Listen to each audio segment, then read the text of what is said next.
Hey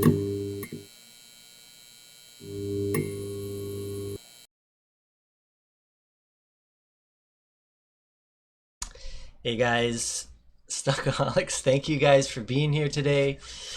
Yes, I'm going to talk about Google today. No, you're probably like, oh my god, this guy, he doesn't invest in tankers anymore. He doesn't own copper anymore. Now he's talking about, uh, was it New Zealand milk companies? And now he's talking about Google, the most mainstream of all stocks. All right, well, I'm going to talk about it. I am going to talk about why, despite me being a contrarian investor, I believe, maybe he'll change my mind when you guys realize that I own Google. Um, I'm going to talk about this company and why I think it is a good investment. I should also mention that at some point in this video, I will be talking about politics. I will give you fair warning if that is something that you don't want to be hearing. If you don't want to hear about politics, I'll put some kind of disclaimer before I talk about that, because I think that politics has something to do with Google more so than probably some other companies, at least in the United States. All right, so I'm going to try and avoid, there's a ton of videos out there on Google. I'm going to try and avoid a lot of the major topics that I've seen in some other YouTubers' videos on this. So if you're interested in just an overall outlook on Google, maybe you can find that somewhere else. I'm going to be talking about my perspective, why I like this company, why it's the only FAANG stock that I would consider owning, why I think the risks to this company, why I think they're overblown, why I think this company is likely to keep growing, and if you can stand some politics. I'm going to be talking about how I perceive the risks for the corporate tax increase that could be coming in the future, and then also censorship. Okay, I thought I should start with a chart with Google. Now, if you guys have been following me for a while, you probably know that I'm not the biggest technical guy in the world, but there are some alarming things to take account of when you're looking at a chart for Google. And the first here, I have a RSI reading, which is firmly in the overbought range. And if you look at the MACD levels for this company, we are just in the absolute most insane rally for Google ever. So if you're going to ask me, Google or it's not Google, Stockaholic, should I dump my entire life savings into Google tomorrow? I would say, and again, this isn't investment advice, it's just my opinion. I would say no, that's probably not the best overall decision you can make in your life. I think that if somebody was going to take a bet, they said, hey, would you like to bet $100 that in the future Google's share price will be below where it is now? I would say that it would be pretty likely. So now I've recently sold some companies in the commodity industry that I thought were very expensive. But I would suggest that I still think, despite Google being relatively expensive, there is still a long-term growth potential for this company. And I believe that if you were going to look as a long-term horizon, that yes, I think Google's share price will be in the future above where it is today. All right, the power of Google. Google has probably one of the greatest moats in business of literally all time, in my opinion. Now, they have several businesses in their overall business, like Android. They have their Google search engine. They've got YouTube. They've got the cloud. They've got all different parts of their business, right? But to give you guys some context, their base business, which is their Google search engine, has been unparalleled and optimized over the life of the business. The top 4 searches on their biggest competitor, which by the way is Bing, if you look at their top searches on this platform, the 4 of the top 3 are for Google products on their competitor's search engine, to give you guys some context. So number 2 on Bing is YouTube, number 3 Google, number 4 Gmail. All right, so Google's products, they improve the overall quality of their users' lives. And to kind of give you guys a story to kind of show how all of their products do that, this is a day that took place in my past week, where I'm talking about how an average day when I was using Google products. So here we go. Yesterday I woke up, I got dressed, I turned on my Android device, which by the way Google owns. I turned on Google Maps on that device, which I had downloaded from the Google Play Store. And it told me there was traffic on my main route. So instead, I picked another route to avoid excess traffic. So these products, they saved me some time on this occasion. And when I arrived at work, I checked my Google Mail, which was for the Department of Education. I then went to my Google Drive, where I downloaded my teaching materials for that day, which I had prepared. And then I went into our virtual classroom, which was Google Classroom, because there's still a segment of my students that are in remote learning. We started our virtual lesson for those students on another Google product, Google Meets. And after work, I went home and I watched videos on YouTube. One of the things I don't think a lot of people consider when they're thinking about Google is how all of their products have these just amazing synergistic effects on all of their other products. For example, like I could do Google search and I could go search for a video, and a lot of the videos that I will be recommended will be YouTube videos, right? To put that in another context too, right? Over the last year, we've seen a lot of this virtual kind of meetings kind of thing taking place. Like, for example, the phenomenon of Zoom, which skyrocketed over the last year. A lot of people are really bullish on Zoom. I'm not. And the reason I'm not bullish on Zoom is because Google does the same thing. They have a product like Google Meets, right? Google Meets can do all of the things Zoom do, in my opinion, in a more sleek UI. And the advantage of Google is that it can be integrated throughout their other platforms, right? So in my Google Classroom where I teach, I don't need to create a Zoom link to put in there or some recurring meeting time. I just have a permanent permanent Google Meets link in there, right? So all of these products, they all have synergistic effects. You can think of the same thing on Android, right? Because Google has so much power with their Google Play Store and the platform on these Android devices, what are the chances that these other products that they have get promoted on that platform and vice versa on those other platforms, right? It seems very likely that, all of these things are beneficial to Google's products getting promoted. And not only does it promote the products, but I think the overall user experience through having all of these products integrated with each other increases. Like I have my Google Drive, and all of that has these Google documents saved on there. I don't need to worry about, saving Microsoft document docs on my desktop anymore. I don't need to worry about, sending that to school for me to have a lesson available for me to follow and teach in school.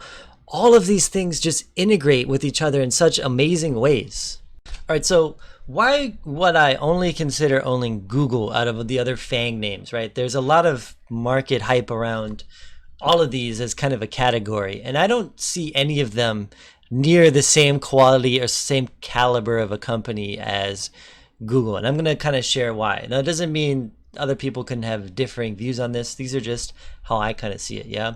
Now, I will admit that I think that all of these are kind of expensive stocks. I think Google's trading at a PE of 32 right now, and there's a 32 at earnings, which I think are probably elevated because of stimulus results, and that when that ends, it's very likely that their earnings will meaningfully decline in the short term. But anyway, I believe all of these other companies have flaws that I don't think Google has. For example, Facebook makes many users' lives worse. I was on Facebook for and this is just anecdotal experience, right? It's not reflective of everyone, right? I was on Facebook for a few years, maybe more than a few years.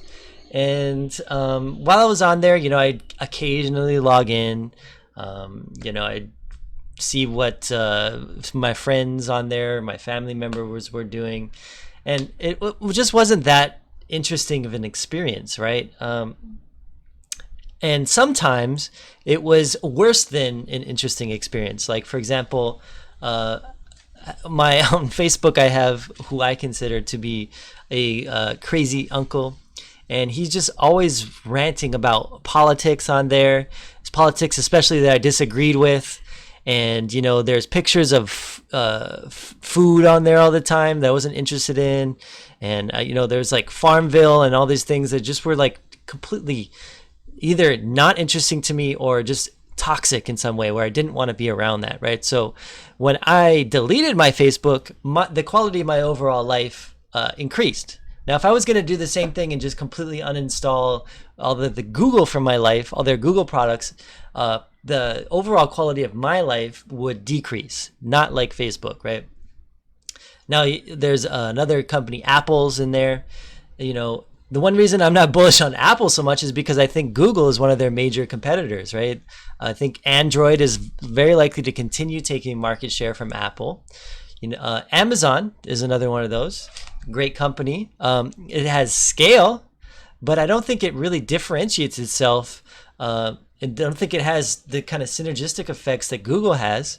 I don't think it can differentiate itself, its product from other online shopping experiences like Shopify or like Walmart, for example, right? I think, and then there's Netflix. I think Netflix is very likely to continue to lose market share in the long term because of other online streaming platforms like Disney Plus, right? So one of the patterns you'll notice is that either the product doesn't make every user's lives better, or there's increased competition in these other names from other competitors. Okay, so one of the major criticisms I see of Google, if not the criticism of Google, is that the business is too good, which is kind of crazy to think about, like why you wouldn't own the company because it's too good. And I guess the argument here is that, Google has monopoly-like power. At some point, the U.S. government is going to have to get involved, break this thing apart so that it doesn't hold too much power or something like that, right? And to kind of share why I don't think that is likely to happen, at least in the near term, is to kind of share a company called Standard Oil. If you don't know about Standard Oil, it's an old company that had this monopoly-like effect in the United States that was broken apart because of this monopoly kind of effect. All right. So in 1911, Standard Oil was broken up in the United States and deemed to be an illegal monopoly. The reason Standard Oil was broken up is that it had become so powerful that it strangled out competition in the US market. The problem with this, however, in my opinion, is that it wasn't that the company was a monopoly, but rather the practices that it undertook were harmful to many Americans. So what Standard Oil did, with this kind of power, it controlled the price of the commodity of oil for the entire industry in the United States. It controlled the distribution and the costs, and it can control retail outlets and retail prices. And so what this led to is kind of a gouging effect where they were charging Americans more than, I guess, probably the intrinsic value of that commodity would be if there was ample competition, right? It could control supply and engage in predatory pricing. Because of this, it was harmful to the average American, and in some ways, it was a national security threat. Now, Google is not the same as Standard Oil. I don't think Google is going to be broken up in the near future. And there is a point to be made, too, that if they did, it might actually lead to more shareholder value for their other companies. When Standard Oil was broken up, the average value of all of their independent companies that were the sum of Standard Oil, they became more valuable split apart than they were with Standard Oil alone. So that is actually something else to keep in mind too. But I don't think Google will be broken up. And the main reason for that is because unlike Standard Oil, where it became harmful to the average American, I think Google overall, to both Americans and other countries that decide to use Google products, I think overall the products improve the standard of life for their users. So if there'd be no reason, I don't argue that it is a monopoly. I do think that it is, but I don't think that there's any reason to break up this monopoly, because that monopoly is so beneficial to the average person. Warning, may start talking about politics. And by may, I mean I am actually going to talk about politics at this time. If you're not interested in that, this would be the time to click away, and I'll see you next time. All right, so first thing we're going to talk about is corporate taxes. So President Biden, he seeks to increase taxes on corporations from 21% to 28% in the effort of making corporations pay their more fair shares, right? Now, I think that this will actually impact Google's performance if it does pass. Many companies, corporate tax is often passed on to consumers. So there's kind of a fallacy in saying that corporations are going to pay for this. So I'll give you guys an example. So if two retail stores like Walmart and Target, they have similar costs and they have thin margins, there's only so much profit they can make, they can squeeze out of whatever it is that they're selling. The only way for both of these companies to make a profit is to pass this cost on to consumers. So in these kinds of high competitive industries where the margins tend to be very thin, that tax is not going to be paid by the corporations. Instead, it's going to be paid by the customers, right? Thus, the companies, they don't pay much tax. The customers pay the increased corporate tax. But I think this is a little bit different for Google. In Google's case, some of those costs may be pushed on to the consumers. And this is why I think that. Google charges for their products based on profit maximizing output. So if you remember, Google kind of has this monopolistic kind of power with all of their products, right? Google has almost no competition for most of its products. Therefore, they must charge prices based on what will yield them the most profit. This is their profit maximizing output. If costs rise by 7%, and they tend to largely be an advertisement-based business, right? If those costs rise 7% for advertisements on all of their platforms, for example, this is likely to lose them more than 7% of customers. What I mean by that is if they raise their price by 7% to compensate for the 7% corporate tax, I think that they're likely to not be able to pass that on to the customers. I think that, many of their advertisers would continue to pay them for that, but I think that they would lose more customers than they would gain by reducing it by that amount, if that makes sense. So I think that if they did that, it would decrease their overall margins regardless of the tax. So I think Google is likely to eat some of this tax if it comes to fruition.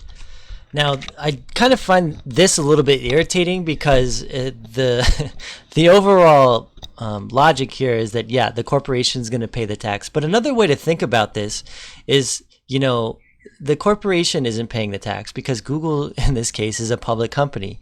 And who owns the company? Well, the public owns the company. So who's paying this tax, this corporate tax on the reduced earnings of Google? It's the shareholder, right? So this is why I get kind of irritated with this philosophy. There's a lot of rich people who own Google, but there's also a lot of people like you and me who are just trying to get some kind of yield on our money. And this becomes another tax in a slew of infinite taxes that comes across every year that just decreases our, potential standard of living. Okay, so this is your last chance to avoid something that resembles politics. All right, so first of all, I lean right. I lean probably a little bit right of center. What I mean by that is I consider myself to be a conservative.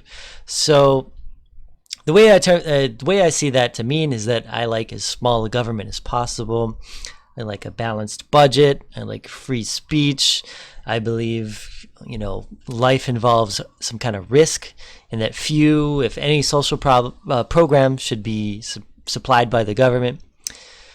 And one of the things I think most people recognize is that all large-scale tech companies, probably with the exception of, I think, Palantir recently, is that they almost always seem to skew extreme heavily left, right? So, which in and of itself really wouldn't matter, but I think that it affects a lot of people's decision on whether or not they want to invest in this company. Now, because of Google's tremendous power of all of their products, which makes me attractive to the investment in the first place, right? It also means that they can, and they do, dictate narrative on public discourse. So for example, I could go in the YouTube comment section, and if I was going to type something like illegal immigrant or anything that resembles something like that, even if it's on a politically leaning video, it's often going to be censored. There's not going to be responses. The only people who are going to see it are bots, right? There's another example. Recently, Google also pulled a social media app like Parler from the App Store, which they cite the Capitol riot as a reason. But that would be the equivalent of, in my opinion, like pulling a Twitter for any of the heinous crimes committed by any liberal, right? So, for example, the one Twitter user is the Bernie Sanders follower who attempted to kill a bunch of Republicans at a baseball game a few years ago, right? So it's the equivalent of trying to pull that, right? So if you're right-leaning or if you're a conservative, it can be really frustrating and to see all this kind of censorship, and that might discourage an investment in this kind of a company, right? Now, I want to kind of make the point that I think your political philosophy and your decision to invest should be two separate things.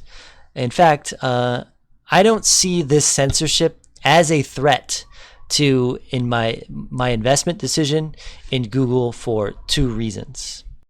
All right, so the first is that I think that some level of censorship is necessary for the success of some of these products. And the way I can kind of explain that is that I've been watching YouTube from kind of its earliest days of inception, right? And what I remember from the comment sections from these really old videos is that they were just absolutely horrid. They were filled with like racial slurs, like clearly hate speech. Often there was like violent threats. There's things like that, and it just was not fun to be around any of those kinds of things. The overall community nowadays, if I was going to compare the old days on YouTube to how they are now, is so much more friendly. I make some YouTube videos now, and I get occasional comments, calling me a doofus, which is great because, I'm a doofus. But it's not anywhere near as toxic as it was in the past. And actually, the other day, I blew up someone in the comments who was misinterpreting to be, who I misinterpreted to be actually calling me an idiot. I still feel kind of guilty about it. And that wasn't at all what he intended. He had a positive and a constructive comment. And so from that, lens, I understand some of the censorship. All right, so the second, this is going to be a little strange, I think, but I think that the other thing, from an investment only perspective, purely an investment perspective, I think that the censorship of conservatives on Google, I actually see this as a short-term positive. And by the way, I'm one of those people, right? In Google, in the short term. Now, in the long term, yeah, I think it could potentially be a threat to this company. But in the short term, it's not a threat at all. And I'm going to share with you why. Politicians, regardless of the party that they're in, they love power. That's often why a lot of these people become politicians. So if you see a tech company that is actively censoring political dissent and views that your political party disagrees with, well, the political party that's in power, they often have no incentive to stop it, right? And I have to keep in mind, who holds the majority of political power today? Well, they align themselves with the ideologies of with a lot of these tech companies, right? So that, you know, they're not going to do anything to stop this kind of behavior. And to be fair, if the tables were reversed, if I think Google was more right leaning, you know, believe me, Republicans, they'd be doing the same thing. They would not have any interest in opposing this kind of censorship behavior, right? It's the nature of the beast. So to me, this kind of censorship for the interim, for the time being, it's actually a short-term strength in the company from an investment thesis. All right, and some people might fairly, you know, ask the question, if you're a conservative, how could you be okay with this kind of censorship? And the short answer is, you know, I'm not. But I want to give you guys an example to kind of put this in some perspective, right? I've made several videos about a company called A2 Milk, right? Now, there was one commenter who was extremely upset I was talking about dairy videos, and he watched some of my other ideas for investments, and he was a subscriber, and he commented regularly, and he was upset because he was vegan. So one of the comments he wrote, he said, "Hey, I can't stop talking about dairy, man. I can't follow this. I can't subscribe to this ideology," right? And ultimately, he decided to unsubscribe because I was talking about dairy videos, right? So the way I kind of share this is that I don't invest to make a political statement. The stock market in the world, it doesn't care if I own a couple shares of Google. I'm interested in making money. And it very much becomes one of those scenarios. It's like, if you can't beat them, you need to join them, right? And I'm invested in Google to make money.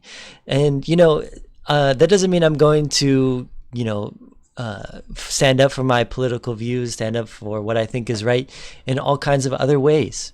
And that's what I'm going to do. But it's the decision to invest and to not invest is not the way to do that. I hope something I mentioned in this video was of use to somebody out there. Thank you guys for hanging out today, and I hope you guys have a great week.